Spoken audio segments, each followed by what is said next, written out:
في الصريع. السلام علیکم ورحمۃ اللہ وبرکاتہ۔ حق کی آواز یوٹیوب چینل میں خوش آمدید۔ الوہیت کے بغیر خدا۔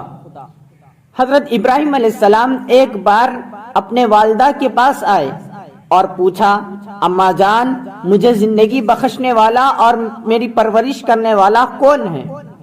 حضرت ابراہیم علیہ السلام کی والدہ نے کہا، میں۔ تو تمہاری پرورش کون کرتا ہے؟ تمہارے والد۔ میرے والد کی پرورش کرنے والا شاہ نمرود، نمرود کی پرورش کرنے والا کون ہے؟ اس وقت تک ابراہیم علیہ السلام کی والدہ کے جوابات ختم ہو چکے تھے۔ ماں نے یہ کہہ کر ابراہیم کا منہ بند کر دیا کہ چپ رہو، تمہارا ایک ایک سوال ہے۔ جب آزر گھر آیا تو اس کی بیوی نے اپنے بیٹے ابراہیم کے سوالات کی شکایت کی۔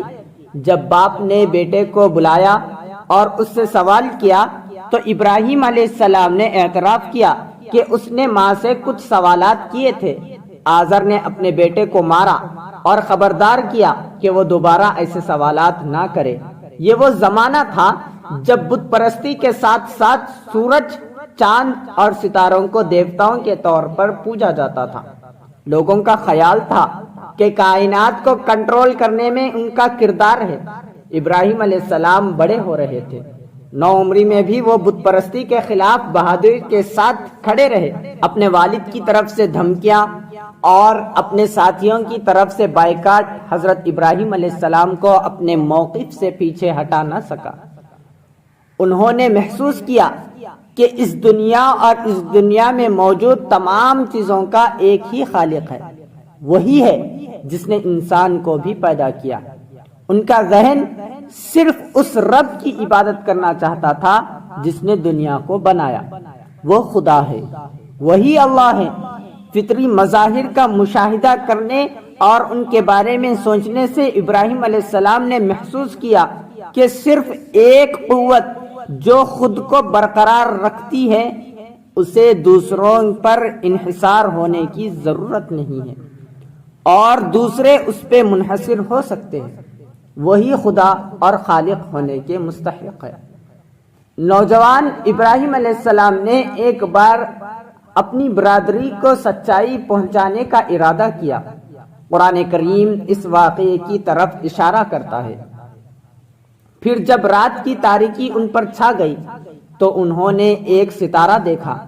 آپ نے فرمایا، یہ میرا رب ہے۔ مگر جب وہ غروب ہو گیا تو آپ نے فرمایا کہ میں غروب ہو جانے والوں سے محبت نہیں رکھتا۔ پھر جب چاند کو دیکھا چمکتا ہوا تو فرمایا، یہ میرا رب ہے۔ لیکن جب وہ غروب ہو گیا تو آپ نے فرمایا کہ اگر مجھ کو میرے رب نے ہدایت نہ کی تو میں گمراہ لوگوں میں شامل ہو جاؤں گا۔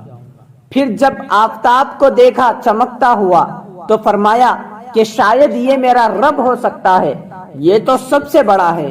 پھر جب وہ بھی غروب ہو گیا تو آپ نے فرمایا، بے شک میں تمہارے شرک سے بیزار ہوں۔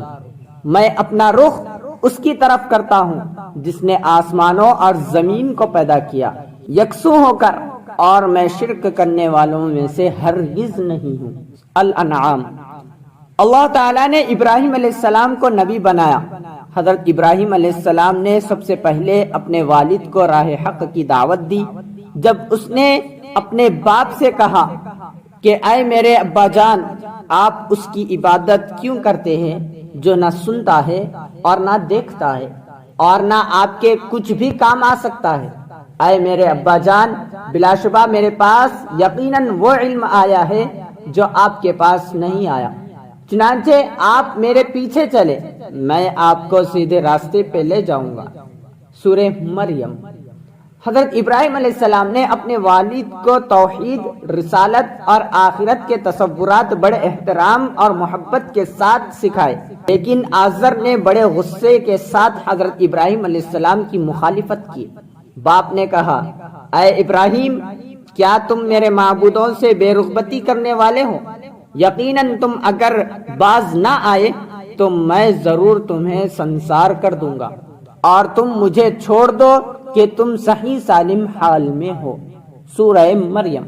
إني وجهت وجهي للذي فطر السماوات والأرض حنيفا وما أنا من المشركين